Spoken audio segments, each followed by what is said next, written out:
Hello, मेरा नाम Charlie है, एक फेमस फिल्म मेकर और डायरेक्टर। पर आप तो मुझे पहले से जानते हैं, है ना?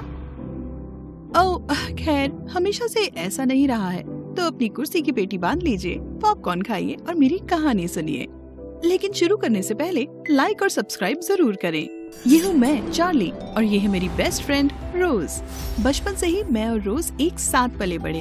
हम एक साथ खेलते, एक साथ स्कूल जाते और सब कुछ एक साथ करते, जैसे सर्दी और जुकाम और जैसे बारिश और बिजली, हमेशा एक साथ। रोज वो बहन थी जो मुझे कभी नहीं मिली और मैं उसके लिए वो भाई थी जो उसे कभी खैर आप समझ ही गए होंगे।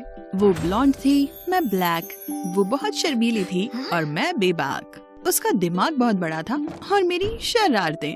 हम एक दूसरे के लिए परफेक्ट थे और सबसे बड़ी बात, हमारा एक कॉमन सपना था कि एक दिन हम फिल्म मेकर बनेंगे और विचेस के ऊपर मूवीज बनाएंगे। हाँ, यही उस वक्त का हमारा सबसे बड़ा सपना और हमारी जिंदगी का मकसद था। और इस सपने को साकार करने हम निकल पड़े थे, लेकिन हमें क्या पता था कि मुसीबत अगले ही मोड़ पर है। खैर, मैं थोड़ा ज्यादा ड्रामेटिक तो हो रही हूँ। चलो मैं आपको एक्सप्लेन करती हूँ। ये हमारे हाई स्कूल का आखिरी हफ्ता था और हैलोवीन के लिए बस कुछ हफ्ते बचे थे। मैं हर रोज की तरह क्लासरूम की तरफ जा ही रही थी कि रोज भागते हुए मेरी तरफ आ रही थी। चार्ली, चार्ली, रोज, क्या हुआ? चार्ली, रोज, चार्ली, रोज, चार्ली। हाफते हुए रोज ने मुझे बताया कि स्कूल ने सिनेमेटोग्राफिक कॉन्टेस्ट शुरू किया है, जिसमें जीतने वाले को देश के सबसे बड़े मूवी स्कूल में दाखिला मिलेगा। हम खुशी से चीखने लगे। हमारे पास तो पहले से ही बहुत सारी स्क्रिप्ट्स थी, तो उसमें से हमने एक चुनी और दूसरे दिन स्कूल में आर्ट प्रोफेसर को दिखाने के लिए पहुंच गए। लेकिन वहाँ खड़ी थी मोना, ताड़ की तरह लंबी, रॉक स्टार की तरह ड्रेस्ड और तूफान की तरह तेज। अब आप पूछेंगे ये मोना कौन है? वो एक बहुत ही फेमस सेलिब्रिटी कपल की बेटी है। उसके डैड एक मूवी प्रोड्यूसर हैं और उसकी माँ एक कमाल की एक्ट्रेस। उसके पास थे बेस्ट कनेक्शंस, बेस्ट ग्रेड्स और सबसे बेस्ट चेहरा। हमारा तो दिमाग ही सुन्न पड़ गया जब हमने देखा कि वो टीचर से बात कर रही है और अपने स्क्रिप्ट और प्रोजेक्ट के बारे में उन्हें बता रही है। हमें लगा हमारा पता तो कट गया। तो जब हमारी बारी आई तो हम दोनों के लिए मैंने बात की, क्योंकि रोज थोड़ी शर्मीली है और मोना को देखे तो उसकी आवाज ही बंद हो गई। हे चार्ली, तुमने तो कमाल कर दिया। क्या? मोना मेरी तरफ आ रही थी बात करने के लिए। ऐसा तो नहीं कि कहीं मैं चलते चलते गिर गई और मेरे सर पर चोट लग गई और ये सब सपना है? सॉरी, मैं खुद को रोक नहीं पाई। मैंने तुम्हारी स्क्रिप्ट सुनी जब तुम उसे एक्सप्लेन कर रही थी। काफी बढ़िया लिखती हो तुम। क्या ये तुमने खुद लिखा है?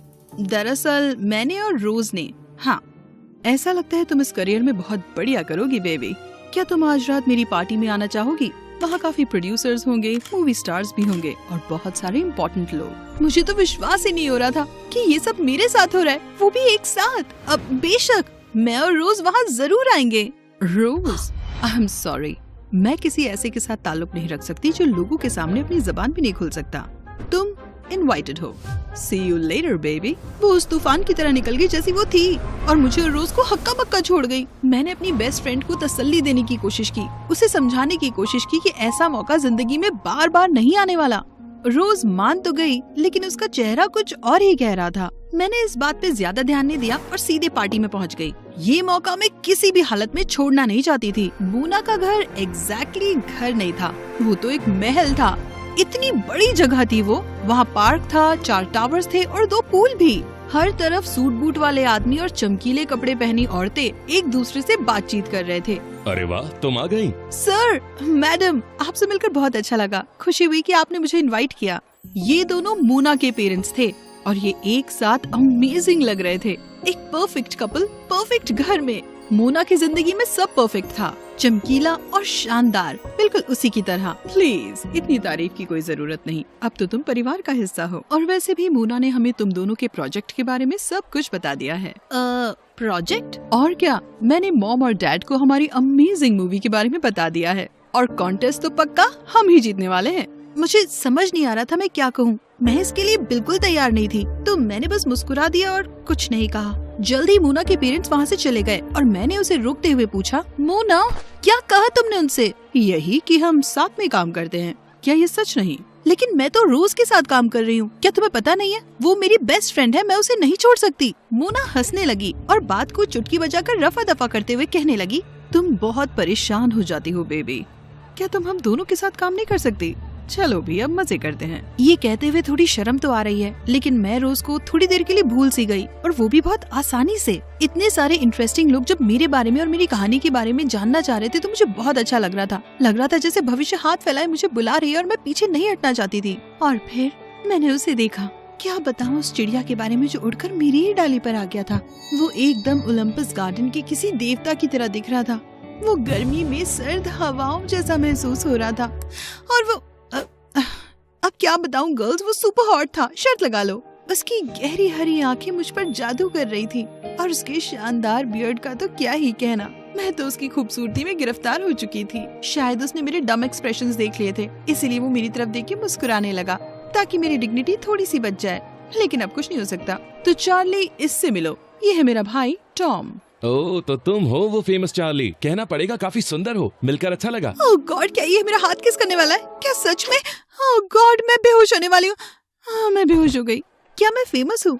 क्या हो रहा है? और क्या, मोना तो कब से तुम्हारी गुणगान कर रही है। मोना, क्या मैं इस सुंदरी को अपने साथ ले जा सकता हूँ? जो मन है करो भाई, लेकिन अच्छा बच्चा बन के। वो तो मैं हमेशा से हूँ। मोना, हमारी होस्ट को ऐसे मत डराओ। टॉम के साथ गार्डन में घूमना किसी सपने से कम नहीं था। वो हैंडसम तो था ही साथ एलिगेंट, चार्मिंग और बहुत ही काइंड भी था। उसके चेहरे की खूबसूरती उसके व्यवहार की सौम्यता के साथ मिलकर एक ऐसा बैलेंस बना रही थी जिसकी वजह से उसे एक परफेक्ट लड़का कह सकते हैं। और उसके साथ घंटों कैसे गुजर गए पता ही नहीं चला। फिर मिलते हैं बेबी। जब भी तुम्हें जरूरत हो हम हाजिर हैं। अगले इनवाइट के लिए इंतजार ही नहीं हो रहा था। टॉम की तस्वीर मेरी आंखों में सुबह तक बनी हुई थी, और वैसे तो मैं यकीन के साथ नहीं कह सकती, लेकिन मुझे पता है कि मैंने सपना उसी का देखा था। तो कैसा रहा? दूर से आती हुई रोज की प्यारी सी आवाज ने मुझसे ये सवाल पूछा जब मैं स्कूल के कॉरिडोर में थी। मुझे उसे देखकर खुशी हो रही थी, लेकिन इतनी खुशी भी नहीं हो रही थी जितनी होनी चाहिए थी। मेरे ख्याल से ये बात उसने भी नोटिस की, लेकिन मैंने कुछ नहीं कहा। जो भी पिछली रात हुआ मैंने उसे सब बताया, और उसे वादा किया कि हमारी स्क्रिप्ट खत्म करने के लिए मैं उससे जल्दी ही मिलूंगी। प्लॉट तो तैयार था, लेकिन अभी भी बहुत काम बचा था। ठीक है, फिर मिलते हैं। वो बहुत बिजी टाइम था मेरे लिए। दिन के समय में मोना से मिलती ताकि हम उसके मतलब हमारी कॉन्टेस्ट वाली स्क्रिप्ट पर काम कर सकें, और रात में मुझे टॉम दिख जाता। मोना की स्क्रिप्ट मेरी स्क्रिप्ट से बिल्कुल अलग थी। उसका सब्जेक्ट था बारबी।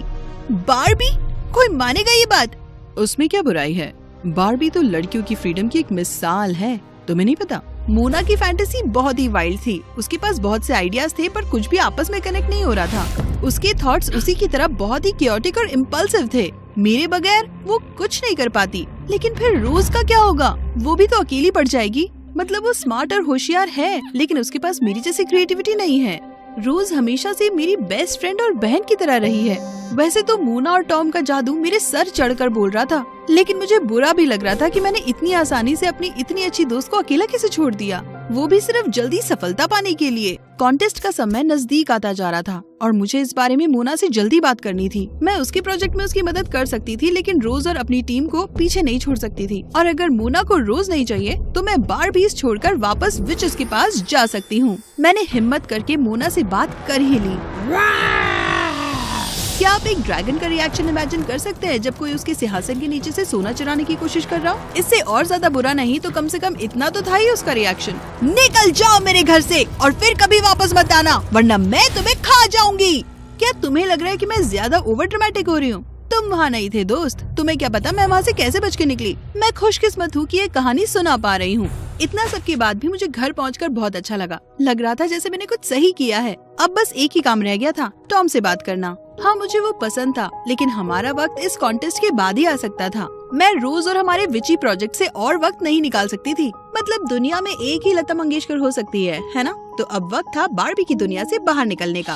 हे परी। टॉम की आवाज सुन के मेरे दिल में वायलिन बजने लगे और मैं पिघलने लगी। लेकिन हे, ये उसका वक्त नहीं था, ये सीरियस बात करने का वक्त था। टॉम, मुझे तुमसे कुछ जरूरी बात करनी है। किस बारे में? क्या मैंने कुछ गलत किया? नहीं, ये तुम्हारे बारे में नहीं है, ये मोना के बारे में है। मेरी बहन? हाँ, वो हमेशा से बारबी से ज्यादा श्रेक है। वो इतनी बुरी भी नहीं है, लेकिन इस कॉन्टेस्ट के लिए मैं उसकी टीममेट नहीं हो सकती। रोज मेरी टीममेट है। तुम और मोना एकदम कमाल के हो। तुम लोग एक अमेजिंग घर में रहते हो, तुम्हारी लाइफ परफेक्ट है। लेकिन और तभी मैंने देखा कि टॉम की आंखें उदास हो गई हैं। शायद मैंने कुछ गलत कह दिया था, लेकिन मुझे क्या पता था, क्योंकि अब तक जो कुछ मैंने देखा था उस हिसाब से तो इन दोनों की जिंदगी एकदम फूलों की सेज की तरह थी।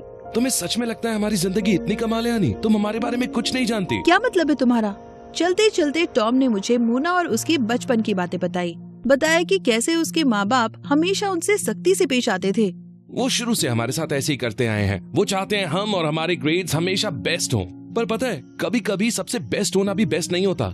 कभी कभी नॉर्मल जिंदगी जीने का मन करता है। शायद इसीलिए मोना को बारबीज इतनी ज्यादा पसंद है। ये उसका तरीका है अपने बचपन को जिंदा रखने का। टॉम की आंखें झूठ नहीं बोल रही थी। मैंने उसका हाथ थाम लिया और कुछ देर तक हम यूं ही खड़े रहे। पर फिर भी गलत बात तो गलत ही होती है। मोना को ये बात आज नहीं तो कल समझनी होगी। तुम एक स्ट्रॉन्ग लड़की हो और तुम्हारा फैसला सही है। मुझे तुम पर फक्र है चार्ली। उस पल मुझे लग रहा था मैं फिर पिघल जाऊंगी।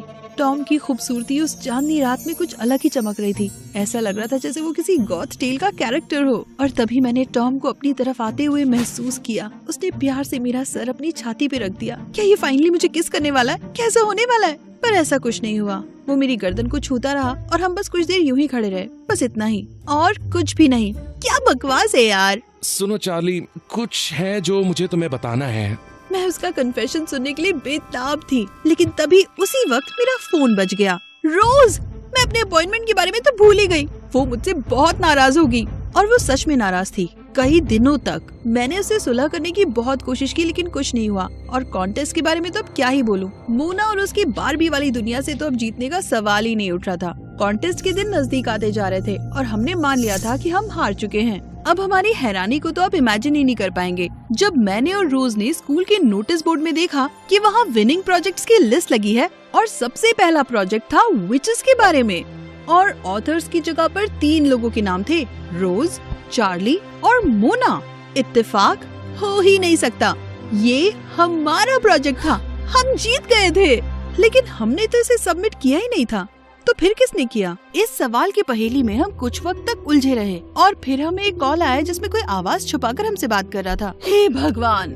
उसने अपने हाल ही के दिनों में किए हुए बर्ताव को लेकर बहुत से बहाने बनाने की कोशिश की और उसने अपनी आवाज छुपाने की भी बहुत कोशिश की, लेकिन हम समझ गए ये थी मोना।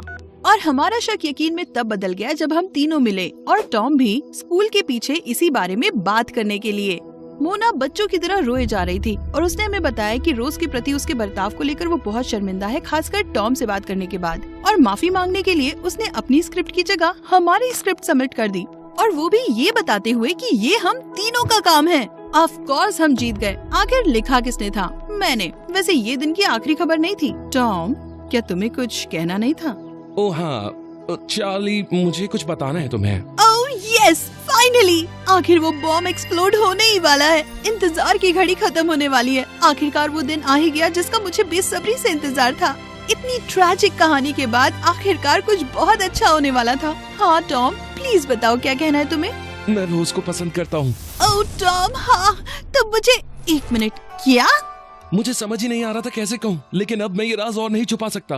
मैं तुम्हें पसंद करता हूँ रोज। क्या तुम मेरे साथ डेट पे चलोगी? मुझे विश्वास ही नहीं हो रहा था। रोज टमाटर की तरह लाल हो रही थी और मैं हैरान। मोना की हंसी खुशी के मारे रुकी नहीं रही थी और उसकी खुशी का रंग थोड़ा मुझ पर चढ़ गया। तो ये था वो सीक्रेट। मुझे बुरा लगना चाहिए था, लेकिन रोज को देखकर मुझे बहुत खुशी हो रही थी और मैंने अपने बारे में एक पल भी नहीं सोचा। जो होता है अच्छे के लिए होता है। मोना और मैं बेस्ट फ्रेंड्स बन गए थे और हम साथ में कॉलेज भी गए। पता है, कभी कभी जिंदगी के रास्ते ऐसे मोड़ ले लेती है कि हम कुछ नहीं कर पाते। तो बस आराम से बैठो, रिलैक्स करो और सब कुछ होते हुए देखो जैसे कोई मूवी चल रही हो। और वैसे भी जिंदगी एक बहुत ही लंबी खुशियाँ और गम से भरी हुई खुद में एक मूवी नहीं है? ओह गॉड, क्या कमाल की आर्टिस्ट हूँ मैं, है ना?